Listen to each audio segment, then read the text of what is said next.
C'est à vous de jouer, la bataille des entrepreneurs des Antilles-Guyane. Sans plus tarder, voici notre premier candidat. Ludivine, c'est ça? Dis-nous tout, comment vas-tu? Alors je me sens extrêmement stressée.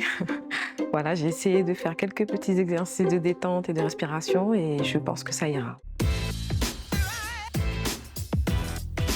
Notre première candidate nous vient de la Guyane et nous présente son projet Divine. Bonjour Ludivine. Bonjour.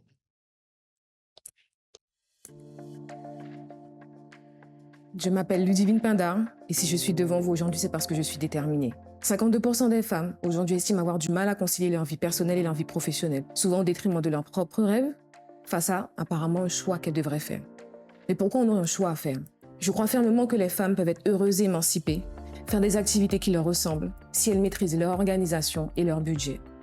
Comment? En s'appuyant sur un outil qui leur permette de se libérer du temps et gérer leur argent. C'est pourquoi j'ai créé Bidivine, un agenda bilingue français-créole pour les femmes, en co-création avec Pinjoko, qui leur permet de pouvoir planifier leurs rêves, gérer leur budget et s'organiser de manière optimale. Aujourd'hui, Bidivine est dans une démarche de développement marketing afin de faire connaître son produit au plus grand nombre, en Guyane, aux Antilles et en France hexagonale, et également dans une démarche écologique afin de tendre vers une version digitale. C'est à vous de jouer est aujourd'hui une opportunité, pouvoir me permettre de parler de ma démarche, de mon produit, l'agenda Divine, afin que ceux qui partagent mes convictions puissent soutenir mon projet.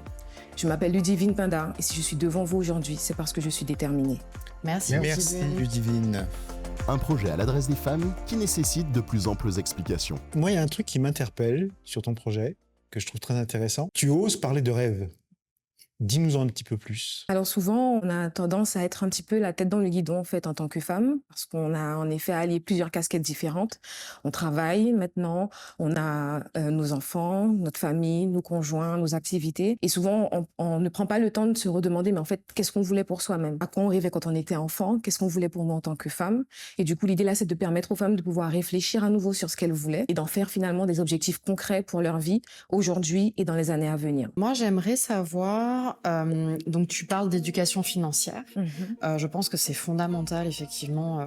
On manque d'éducation financière et particulièrement nous, les femmes. Comment ça se présente dans ton agenda? Donc il y a la partie classique d'aménagement du quotidien et cette éducation financière, comment elle est matérialisée dans ce que tu proposes? Alors l'idée c'était de proposer aux femmes en fait de travailler sur leur budget chaque mois. Donc tout d'abord en identifiant l'ensemble des dépenses qu'elles ont tous les mois, donc des dépenses fixes qu'on va considérer comme étant fixes, des dépenses variables, et également identifier les revenus qu'elles ont, donc leur salaire, les allocations, des revenus complémentaires qu'elles peuvent avoir, et finalement donc d'établir en début de mois les prévisions qu'elles ont pour le mois en cours, et à la fin du mois de travailler sur le réalisé, pour finalement bien vérifier si elles ont réussi à pouvoir épargner, pour en fait réussir à utiliser cet argent pour servir leurs rêves. Ludivine étant du territoire de la Guyane, donc je connais un petit peu le partenariat avec Pinjoko, donc qui est un véritable succès sur le territoire. Pinjoko est un concept d'agenda classique, uniquement en créole et qui œuvre à la valorisation des langues créoles. Je tiens à féliciter ta démarche parce que tu pars sur un outil classique,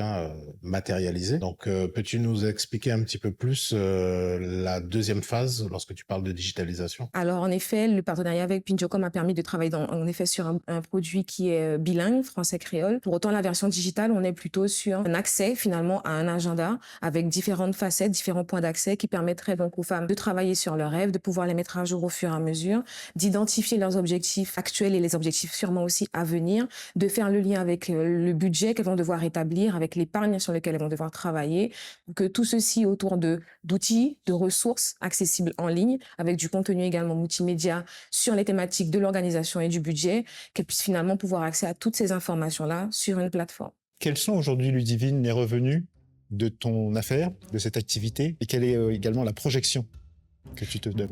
Sur l'agenda Divine, le chiffre d'affaires a été cette année de 13 000 euros. Mais c'est vrai que pour pouvoir toucher un plus grand nombre et en effet aussi pour valoriser cet outil-là en tant que produit rare, mais également permettre aux femmes d'accéder à ces informations-là, à un travail à faire personnellement, la version digitale, elle, on tendrait plutôt à terme, donc aujourd'hui sur un CA de 89 000 euros, mais à terme sur un CA de 200 et quelques mille euros. Oui, parce que 13 000 euros, pour l'instant, c'est balbutiant. Tout à fait. Où est-ce que tu distribues actuellement ton produit? Alors aujourd'hui, il est distribué en physique dans des librairies locales. Il est également finalement accessible en ligne et donc avec la possibilité de le faire livrer finalement. Donc c'est comme ça aujourd'hui qu'on arrive à proposer cet outil-là déjà aux Antilles avec quelques personnes en France hexagonale. Et l'idée c'est que avec cet à vous de jouer, on puisse réussir à pouvoir étendre le projet, le permettre d'être livré de manière plus conséquente et puis si possible aussi avoir des points relais de distribution sur place.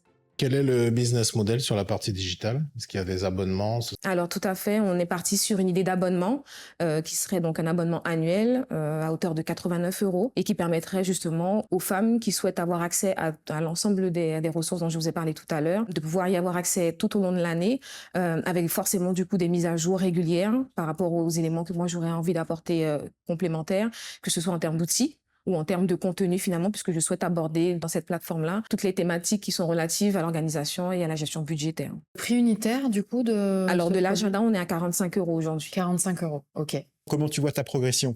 En termes de communication, par exemple, qu'est-ce que tu penses mettre en œuvre? Alors pour l'instant, la progression, elle serait relativement, je dirais pas moindre, mais elle serait vraiment très progressive. C'est-à-dire que l'idée, c'est de focus sur l'agenda comme étant un produit phare, un produit presque d'appel, j'ai envie de dire, pour vraiment amener les gens à aller vers la version digitale. Voilà, donc c'est vraiment le focus en termes de communication, il se fera essentiellement sur la version digitale. Parce qu'en fait, il y a une des erreurs que certains porteurs de projets vont faire, c'est de se focaliser uniquement sur la partie numérique, en laissant de côté la partie physique, on va dire.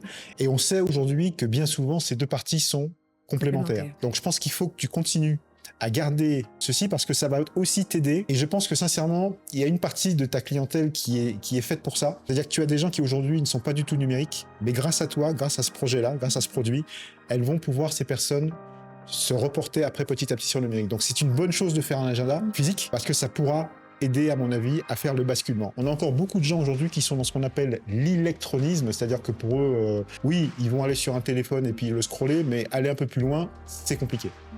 Ben merci pour votre retour parce qu'en fait, on est vraiment dans cette dynamique-là aujourd'hui. L'électronisme est la difficulté que rencontre une personne à utiliser les outils informatiques en raison d'un manque de connaissances à propos de leur fonctionnement. Merci beaucoup, Ludivine. Ben merci à vous. Merci. Si vous êtes convaincu par ma démarche, si vous êtes convaincu par mon projet, votez pour moi. C'est un projet inspirant qui a encore pas mal de choses à perfectionner, mais le physique, lier le physique au numérique avec la clientèle visée, c'est une bonne idée. Et qui est dans l'inclusion et la transformation digitale, hein, donc comme tu disais, pour l'électronisme. Merci aux candidats, merci aux experts. Votez pour votre candidat favori par SMS en envoyant CAVDJ au 97 000 pour les Antilles-Guyane et au 72 018 pour la France hexagonale, suivi du numéro de votre candidat.